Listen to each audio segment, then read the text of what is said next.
Hello, viewers. Hello, subscribers. Hi, viewers. Hi, subscribers. Another beautiful day.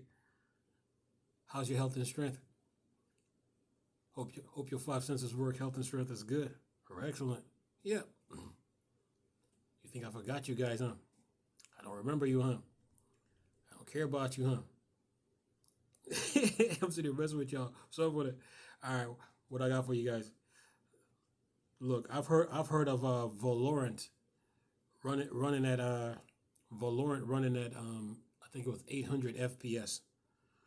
Now when you got when you got a game when you have a pinball game running at 5,000 FPS, that's saying a lot. Listen to this. Let's see if I can close this off here. It says 3D pinball bug allow game to run at 5,000 FPS in Windows NT. When faster CPU arrives, former Microsoft programmer didn't add a rev limiter when porting games from Windows 95 to NT. Windows 95, huh? Windows NT, yeah. Says here, it's all going to be a blur. See, if you want frames, this is the game you need to play. 5,000 FPS. Just saying. Anyway, what it says here, 3D Pinball Space Cadet is one of the classic games in early copies of Windows, first arriving in Microsoft Plus for Windows 95 before being bundled into the operating system until Windows XP.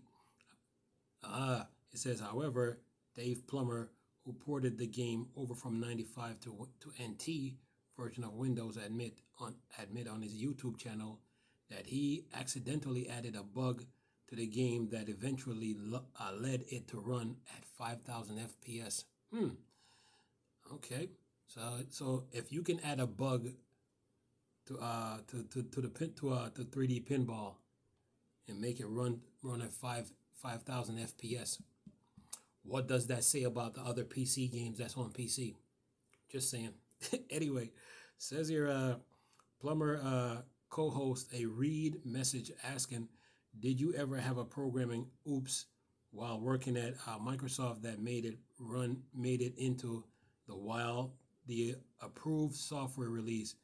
Dave said that he probably had many, but one of the most memorable was when he ported 3D Pinball from Windows 95 to NT. Well, every programmer make a mistake, or is it a mistake? But anyway, it says here, importing it, the game, I wrote an engine around their game engine in order to manage the video, drawing sounds, and so forth. So I made my own kind of game engine around their logic engine. Plummer said my game engine had a bug that would just draw frames as fast. Here we go again. See, this is why I got to get another tablet. This phone, man. Yeah. Anyway, let me keep going here. See if I can find this article. Where was I at? 3D Pinball. Almost have it. Yeah. So let's see here. And there's four. I think there's 4 comments here. 4. Yeah. All right. Now, where was I at before I was interrupted here? Let's see, where was I said? Where is it? Where he said? He said, I made my own kind of game engine around their logic. Plummer said my game engine had bugs that would just draw frames as fast as it could. And then it says, however, Dave was running a single core MIPS R4000 processor that ran at 200 megahertz.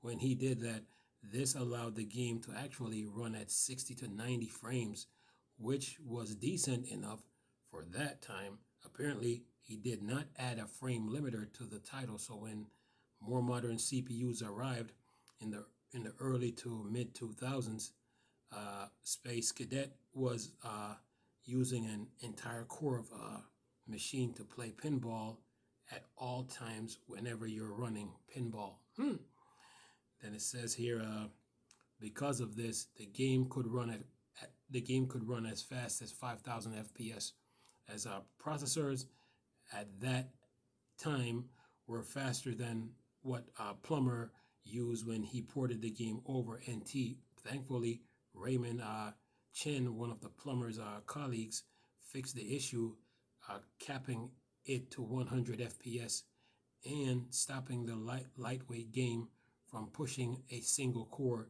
to 100%. Although bugs are taken seriously at Microsoft, this game bug is harmless enough that it allowed programmers involved to laugh it off. This wouldn't have been an issue when computers still came with a turbo button. But this feature was generally dropped when most software stopped tie-in time, step to clock speed.